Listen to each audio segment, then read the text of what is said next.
All in mind, I wanted to actually take a slight step back, and instead of going directly into subparagraph 3, part 2 of a paper in the dialogue right now, which many of us have the opportunity to do frequently, share a few thoughts on where the broader Western Balkan region stands and U.S. goals for this region more broadly.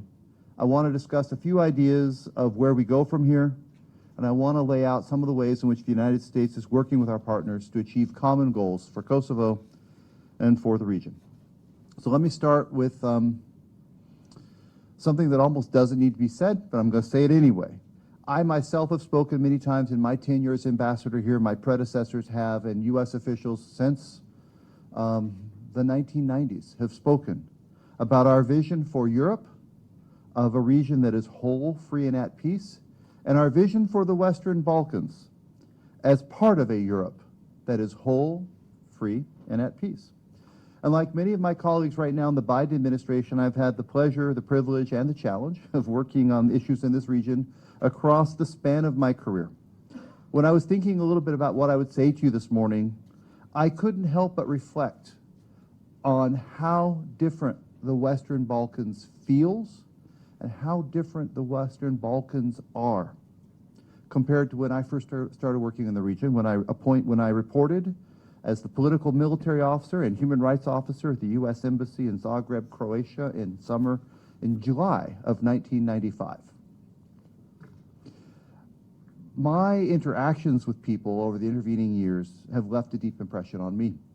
And the conversations I've had since then, and I have every day to this day, make it clear to me how important it is for us, the international community representatives engaged in this dance, to be present, to listen, to talk, to hear from people who are asking for our help, to understand their experiences and perspectives, and to ensure that they are known to policymakers in Washington, in Paris, in Berlin, elsewhere, understood by our allies and partners. I've witnessed firsthand the power, the capacity of the transatlantic alliances and the European structures and the partnerships we've built together when we mobilized our forces to put an end to ethnic cleansing or violence in Bosnia or here in Kosovo. Time and again, over and over, transatlantic alliances, diplomatic engagement, NATO actions, EU activity and decisions have proven an essential element and the critical importance of diplomacy and security engagement in pursuit of peace. But we cannot achieve this.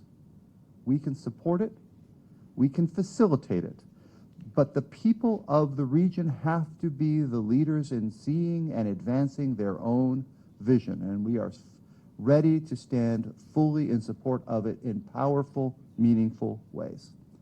Now, as I've said throughout the region, things have changed immensely in these intervening decades. We couldn't have predicted exactly how things would turn out, but generally, I would say, when I compare the feelings I had sitting in my basement in August of 1995 as anti-personnel rockets were being fired into Croatia, comparing that moment to the moment we're in now, we've seen increasing peace, progress, and prosperity across the region. And as one set of examples, sorry to pick on Croatia since I have the ambassador here in front of me, but Croatia is now a member of the European Union of NATO. It has joined the Schengen zone. It's adopted the euro as its currency earlier this year. If you had told me in 1995 that was coming, I might have smiled at you, but I doubt I would have agreed with you. And I suspect, and I have many Croatian friends in government who helped achieve this, who probably would have shared the same skepticism with me back in 1995. Montenegro, Albania, and North Macedonia are members of the NATO alliance and have ironclad assurances from all allies, including the United States, that an attack on one is an attack on all. The formal EU membership the formal EU membership process is underway for Albania, Montenegro, North Macedonia, and Serbia. These are changes. And while the current main challenge to achieving this vision of a Europe that is whole, free, and at peace, that includes the Western Balkans, in our opinion, is undoubtedly the brutal all-out war that Putin is waging right now on Ukraine. As I've said already in this speech, the Western Balkans remains an essential, not just critical, but an absolutely essential element of the vision. Europe is not whole. without the Western Balkans. We got to be clear. So while this region is clearly part, even central to Europe, I am as confident today as I've ever been that the future of the Western Balkans remains in European and transatlantic institutions. That is the challenge before us. And there are real challenges. Again, you know this too. Even though these security and political challenges today don't feel in some ways as acute as they did during the Milosevic era, Bosnia and Herzegovina still faces deep and significant challenges and problems. Years of dysfunction, division, have plagued state and entity-level governments, undermining the country, its Euro-Atlantic aspirations, and the future of its citizens. Ethno-nationalist political leaders were pursuing narrow personal interests for their own political gain rather than for the public good. And because of this, the United States and our partners are working pretty hard in an intensive effort to strengthen the international community's work to uphold Dayton, uphold the structures that can help the region, help that country maintain prosperous or be prosperous and maintain stability. But Bosnia, and I don't want to spend much more time on Bosnia, but since this is a symposium about the Western Balkans and not just Kosovo, Serbia, although I know that's where you're all going to go once I step off this podium and the conversations begin, it's not the only challenging situation in the Balkans.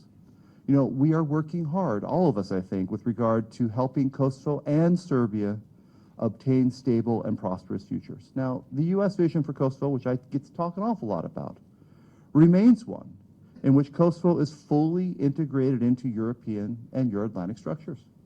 We want to see Kosovo take its rightful place as a small to medium-sized Western Balkan country that is recognized by the entire international community for what it is, a fully independent and sovereign state. That's unquestionable. And I have to say, we want to see Kosovo in these institutions, a full member of the EU, a full member of NATO. Now, by the way, we share the same. To see it qualify for and a member of and fully integrated into European institutions and structures. And while Serbia may not be interested in joining NATO, and that is their decision, Serbia's expressed concrete interest in joining the EU and has made progress towards achieving that goal. We absolutely want to support them on that path, as we believe that the reforms necessary for EU membership are manifestly not only in the interest of the Serbian people, but in the people of the region. It's no secret, I'll say it again, that the United States and our partners see the EU-facilitated dialogue as the best and as the only way to advance and achieve this full European integration and lasting peace and prosperity in the region. As the EU High Representative statement on September 19th says, quote, "The European path of both Kosovo and Serbia goes through the EU-facilitated dialogue and through the normalization of their relations," unquote. The United States completely subscribes to that statement. So a failure to achieve, a failure to implement a normalization relations, which again, I will repeat, the U.S. goal remains very, very clear. This current agreement, this effort to advance normalized relations is an interim step towards an eventual goal of mutual recognition between these two countries. That has to happen. You cannot have enduring peace without it.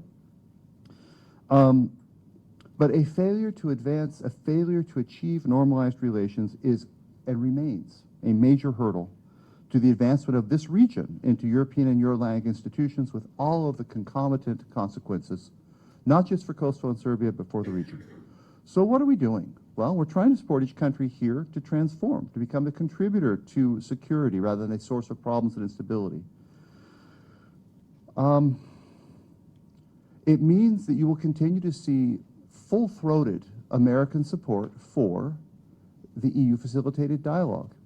I will say now, I will make news later today, I suspect in an interview, that the United States has full confidence in the European Union in its facilitation of the dialogue, and the United States has full confidence in High Representative Borrell and EU Special Representative 𝐫𝐭𝐤𝐥𝐢 as objective implementers of this policy. And I don't want to quibble words here.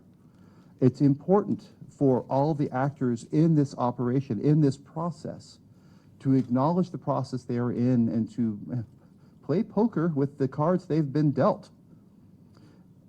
And to keep in mind this vision, working towards normalization relation, working towards full and complete implementation of Ohrid and its implementation annex by both sides, which is our expectation, full implementation by all, is the path forward, brings Kosovo much closer to this vision we share of full integration to European and Euro-Atlantic structures. Now, one more point I want to make. When we talk about this future, because again, I'm trying to keep this at the strategic level today, we'll have lots of opportunity in the discussions to get into the specifics. I also want to focus on one more point that sometimes gets overlooked or doesn't always feel like it receives the attention it should. And that is our collective overarching support for diversity and multi-ethnicity and respect for other traditions and other ethnicities in the Western Balkans. We see multi-ethnicity, regional cooperation, political stability, and a secure environment as creating the conditions for and enhancing prosperity in the region. We believe democracies are stronger when they leverage their diversity as a source of strength. I regret to say this is a lesson we are still learning in the United States as well. I do not want to hold us out as a paragon of excellence here. You all know better, and so do I. Too often our own history has seen majority communities discriminate against people who don't look like them or exclude voices that don't sound like them. But I would also say we have some experience of the powerful progress that is possible when we tap into our diversity, when we respect our diversity, when we empower non-majority communities. So uplifting diversity, prioritizing inclusion, helps us achieve innovative solutions to problems and provides fresh perspectives, helps us understand one another better, creates new and additional opportunities, and actually realizes the potential of democracy. Demokratos, right? Rule of the people. When we think back on the promise of America's nearly 250-year-old Declaration of Independence that all of us are entitled to life, liberty, and the pursuit of happiness, right? We find our greatest successes and accomplishments come from actually realizing that goal for all. And we find that the stains on our history, which are real, come from efforts to exclude parts of our society from that very promise. Now again, I want to be clear, I am not holding us out as a paragon of what to do at all times. But I do think we are learning and have learned some lessons that are important to share. And we see this around the world. Countries are prosperous when entrepreneurs can focus on improving their businesses instead of worrying about political or security instabilities. They are prosperous when democracies are functional and successful, when citizens feel included. Their societies are prosperous when they want to invest in their country.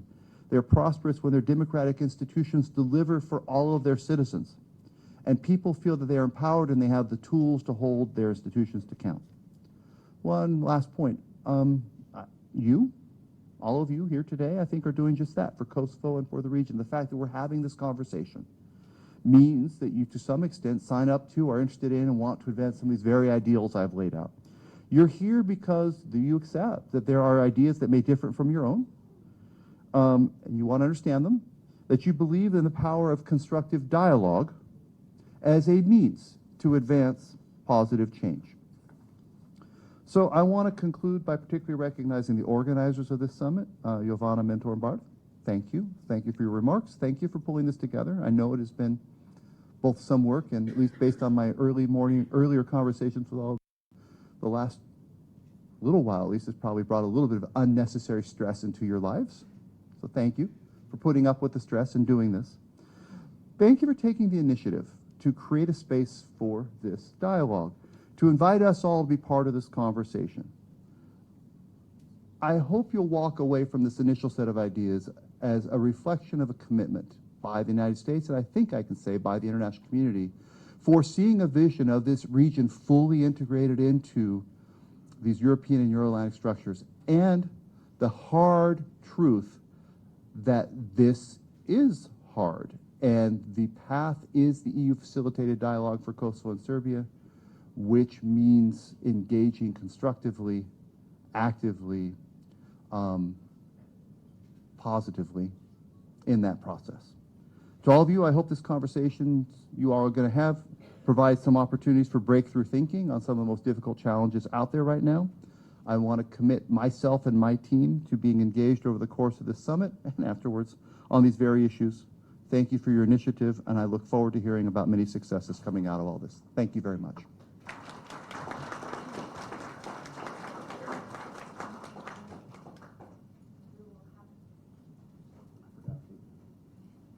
Have just a short break. Please remain within the hall as we prepare the stage. Mr. Ambassador, thank you so much.